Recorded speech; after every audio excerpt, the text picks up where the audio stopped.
Welcome to Two Souls Podcast, a podcast to shift, impact, empower, and disrupt your consciousness, ultimately allowing you to thrive in this human experience. Now here are your hosts, Amber Megenhauser and Angela Blaha.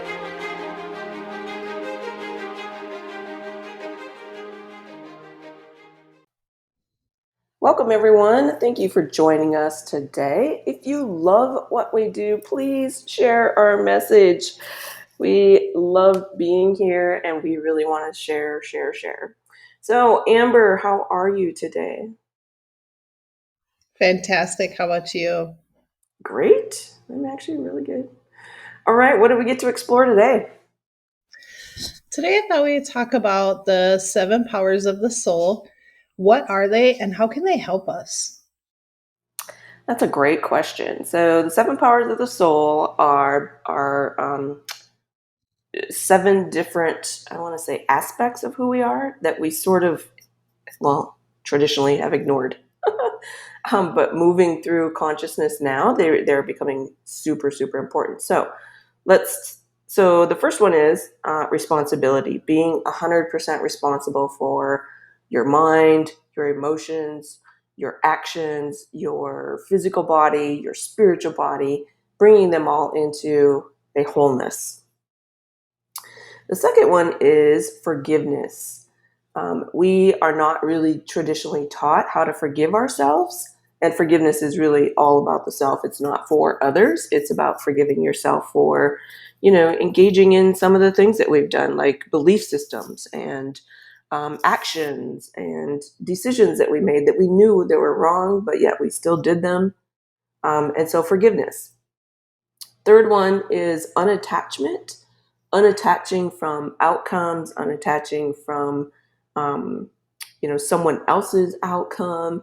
It does not mean that we stop loving people or our friends or ourselves. It just basically means that we stop judging and trying to create outcomes based on our past. So unattachment.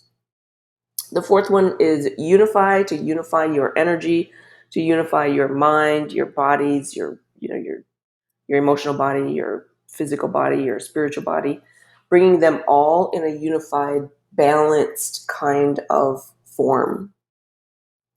Number 5 is moving back into that creator. Like we talk a lot about, you're the creator of your own existence and your experience here. And moving into that energy of being this creator, when the soul's consciousness is unified, the body and the mind, they all align. And when you get into that state of unifiedness, you become the creator again. And you start creating new paradigms, new dimensions, new experiences in your life. You're not repeating patterns. You're creating the new earth, the new you. Number 6 is wisdom. Wisdom does not come from our mind. It is the power of intuition and the power of the soul. So there's a difference between, just having book wisdom and really connecting with that inner deep wisdom that we have. Number 7 is truth. So truth, when I've looked at truth, it takes the place, I want to say, of love. Because love, as we know here, is very perception based. Truth is also very perception based, but it's really the essence of who you are. Knowing and understanding your truth, like who you are, why you're here, what your purpose and mission is here, that brings in this deep sense of knowing. And in that knowing, there's always, all there is truth. So there's nothing besides truth. And truth expresses love, like at a deeper level than what we, I want to say, share on a daily basis with people. It's really the depth of who you are, right? So there's deep knowing. It's like this deepest knowing that, yes, this is me. And there's never any doubt with truth. There's never any derailment or distractions or anything that comes in. It's just, yeah, I know this is it. This is it. Like there's just a confidence that comes with it, that you don't get with anything else. So those are basically the 7 powers. Um, yeah. So if we have one of the 7 powers that we have not mastered, it actually throws everything a little off balance, right? Well, it can, yes. So the most important one, I believe, when we're moving through our spiritual, connecting with our soul self, and it's really not about a spiritual journey, it's about connecting deeper with our soul self. And that one is the responsibility, the very first one. Because without being 100% responsible for everything that you do, all of your thoughts, all of the emotions that you express or don't express, your shadow side as well as your light side, to me that one makes the biggest shifts in who we are. So yeah, if we don't have a sense of the 7 powers of the soul, I feel like we're not even connecting with the soul self. And when you start to connect and make really, like, bring these powers into focus, into your awareness, um, there's a there's definitely a shift that happens, but it also becomes who you are, right? Like you become responsible. It's not just a Yeah. word that you throw around and use anymore. Like you become responsible. You're like, oh, this is my thought pattern, right? Like you take 100% responsibility of letting those thought patterns just rotate in your mind. So it's real easy to Yes. like look at yourself and say, oh, this is the thought pattern without any judgment. You see, that's the whole problem, is we have so much judgment about ourselves, and we don't. The first thing to do is take responsibility for the judgment. Yeah. We do. And I think that's something that everybody does, and you don't even realize you do it. We judge ourselves more than anything. And we we're the hardest on ourselves. And instead of just accepting that responsibility for what we're doing or what we're thinking, it's easier to just disregard it instead of saying, you know what, like, it is your responsibility to know your emotions and your beliefs in order to move forward with it. Hmm. Yes. Well, that's when, when we don't take responsibility for our own thoughts, for our emotions, for our connection with our own soul self, and, with our physical body, if we don't take 100% responsibility for all of us, of who we are, then we start looking outside of ourselves, and that's where blame, shame, guilt, judgment, all of those things start to come in. And we not only judge ourselves, then we judge the entire world. And so, that never really Yeah. works. I, I think that's one of the biggest problems in society today is, we're not taught to be responsible for ourselves. It is easier to blame everything around us, but in reality, every single thing we have in our life is because of ourselves. And until you recognize that responsibility and understand why it is like that, you don't hold yourself accountable. Right. Exactly. So from there, I would say that, like, the second most important thing is the forgiveness component, because if we move out of judging thyself and judging the world, there's forgiveness that we really need to do. And again, forgiveness is for the self, not for others. Because when you forgive yourself, like that whole judgment of, oh, are they going to forgive me, or should I ask for forgiveness? No one has to like give you forgiveness, right? Like that's their own judgment. That's their own belief systems. That's their own pain. That's their own suffering. And so you don't, even if you do ask for forgiveness, no one has to forgive you. But you do need to forgive yourself for the words that you use, for the actions. I think this was actually one of the hardest ones for me to go through, to be honest with you, because from the time you're little, like forgiveness to me, I always thought it was about forgiving other people.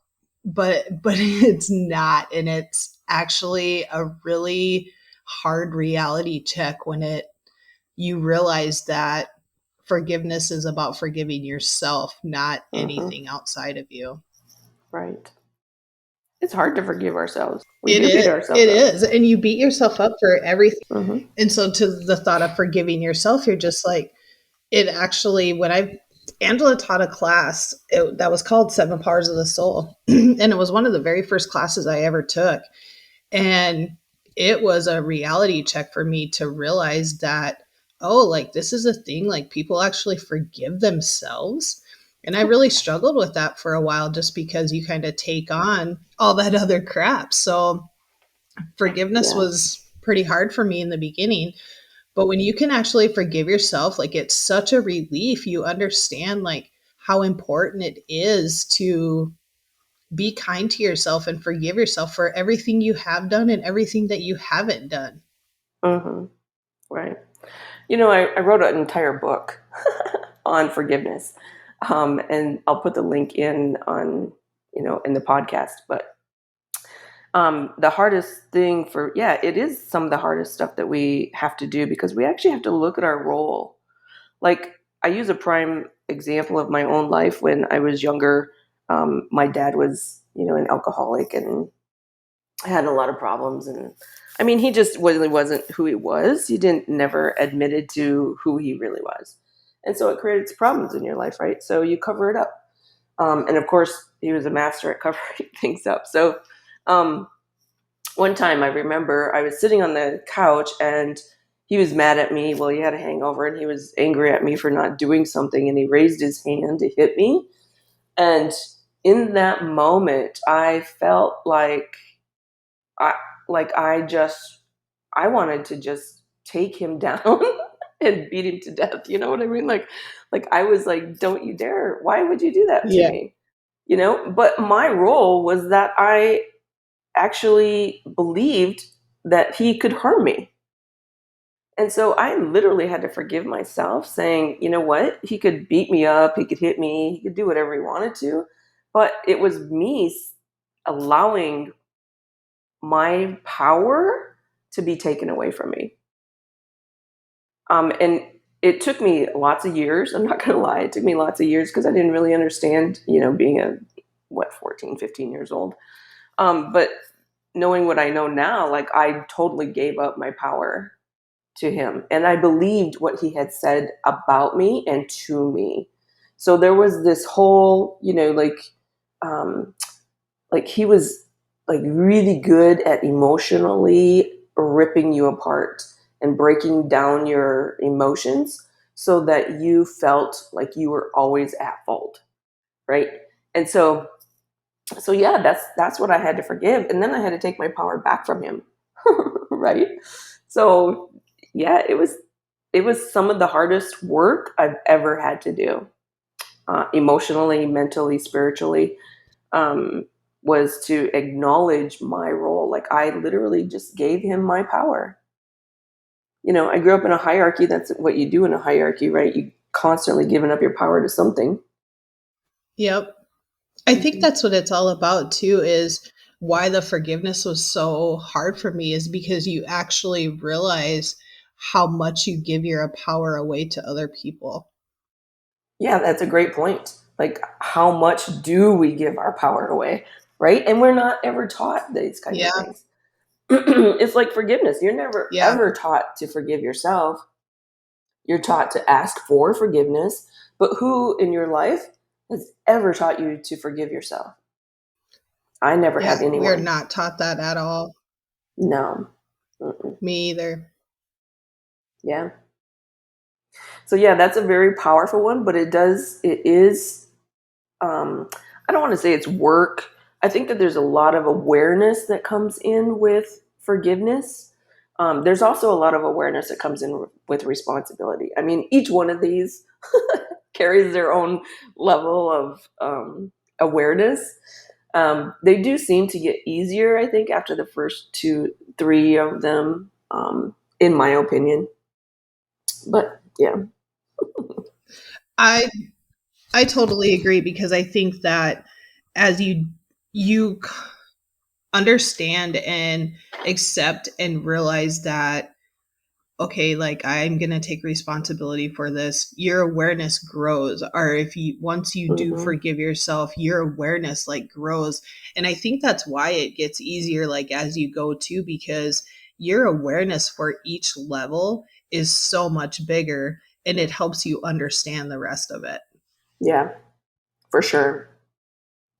And then, moving down the road, like unattachment is super, super hard for some people, particularly women Agreed. who grew up in a saving kind of an energy. Like you're always there for your children, you're always there for your spouse, you're always there for your family, you're always there for your church. Whatever it is, you're just always there, right? You're always, always giving yourself up for something else.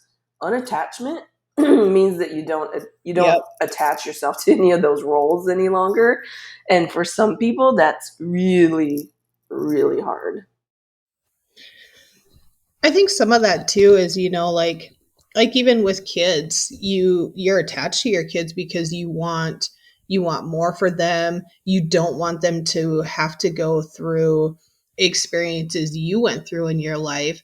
And so you kind of shelter them. But yet in reality, that's their experience to have because all the experiences we have in our life make us who we are. So, in order to get from point A to point B, you have to go through that experience. But when you attach yourself to it, you are blocking their experiences for themselves to have. And it's not for you to block. Yeah, exactly. I I think we always all do say, that as a parent. yeah, for sure.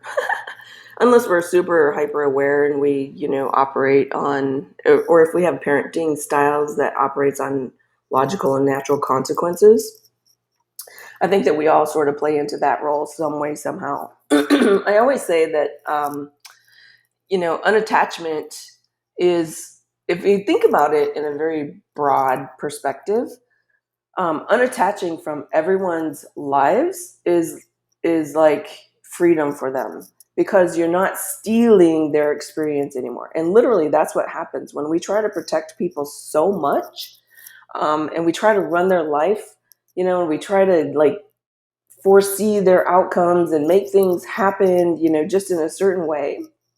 We literally steal their experience. So when I Yes. say that to people, it's kind of a shock, I want to say. But that's kind of it's the truth. It's really the truth of how when we attach ourselves, we entangle, and then, we want them to become clones of who we are. That's just terrible. That's domination, manipulation, and Right? control to the max.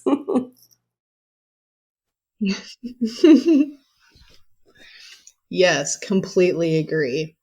And you, to be honest with you, until I went through this course when Angela taught it, I actually we don't even realize that we do this until our awareness is so big that you're like, it seriously just slaps you right in the face and you're like, holy crap. Like, it's actually kind of mind blowing. Yeah, yeah, it is. So, what was your favorite power?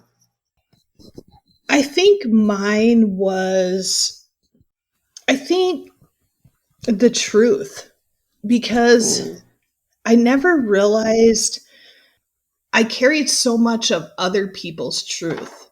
And mm. when I went through this, it really made me understand what was my own and what was other people's. Wow, that's big. Yeah. And I never really hold myself I didn't hold myself accountable like for my own truth. I just kind of went with it. So when we went through this course, the Mm. forgiveness was my hardest, and truth was my most like awakening moment where I'm like, wow, I guess I carry a lot of other people's stuff and Like I really questioned, is that yours or is that mine? Hmm. Yeah. Yeah. Yes. When we start diving into those deeper aspects of who we are, like we really have to start asking ourselves, wait, do I have this belief because my parents had this belief? Or does this serve who I am in this moment and moving forward? That truth of, Yeah. geez, this is their belief system and I've been doing this my whole life. And then all of a sudden it's like, okay, I forgive myself and now I'm going to be 100% responsible for who I am and I'm going to bring in my own wisdom. And then I'm going to unify myself and then I'm going to move forward. I'm going to create. Yeah. I'm going to start creating. Yeah. So that's kind of in a nutshell how I use the seven powers. Yeah. Do you teach seven powers anymore at all? Well, now that you've mentioned it, I think I should. I think it would I be think you useful in should our too. societies I today. really, I completely agree. This course I've taken multiple different courses, and this course showed me so much about myself.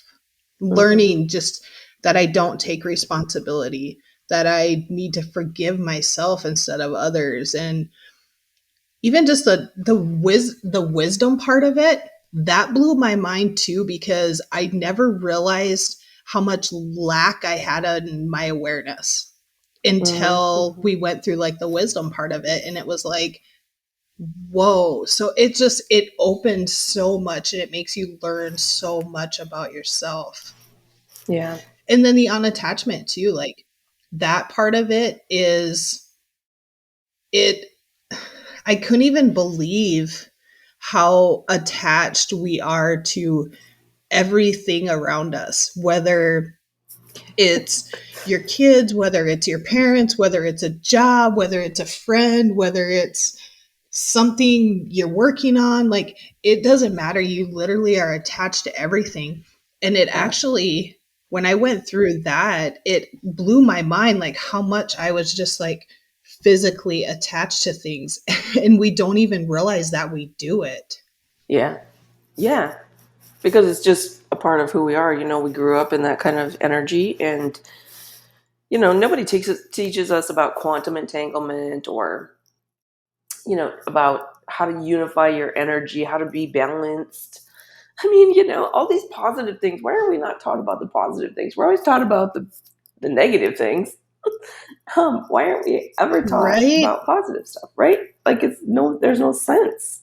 There's no logical sense to it all. I know.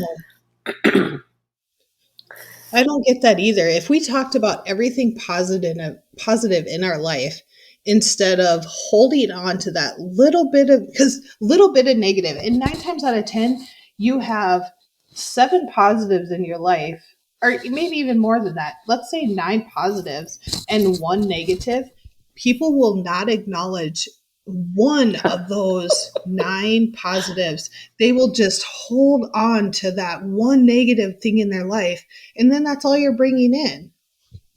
Right. It's so sad. It's just so It stinking is. It sad. really is.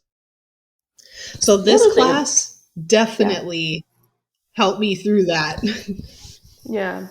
The other thing about the seven powers of the soul is sooner or later you become that power. Like Yes. responsibility, like you become so responsible for everything that you do, think, feel, see, know.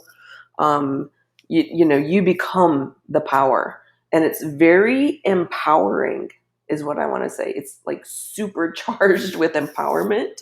Um, and when you become those aspects, like your confidence, I want to say, the way that you handle yourself in the world, the way that you explore the world, the way that you explore yourself becomes like something so amazing that you never go back from the seven powers, right? Like it's always in your mindset, I want No. to say, because it was a long time when you took seven powers of the soul. It's been a long time and now it's resurfacing, right? And so, yeah, you become the power of it. And then it's like, wait, is there another depth of this power? I think that's what's happening with you right now is like there's another depth that wants to come in. And now it's saying go back to the seven, to your power. Go back and know and understand your power at a different level. Hmm. Hmm. Yeah, there's definitely a reason this is coming in. And it's came up actually twice. So I Pay definitely need attention. to go back through some things. Yeah. Yeah. Yeah. Yeah, for Yeah. sure. So, just a little recap, the seven powers are responsibility, forgiveness, unification, unattachment, wisdom, truth, and always be the creator of your life. Hmm. Yes. We want to thank everyone for joining us today. It has been amazing. If you want us to discuss anything, please feel free to reach out to us. And if anybody is interested in Seven Powers of the Soul, let us know. We would be glad to help. And maybe Angela will be putting on another class for that, which I would recommend anybody take. It really opens you up to your own truth about who you are. Until next time, from our soul to yours, have a super fantastic day.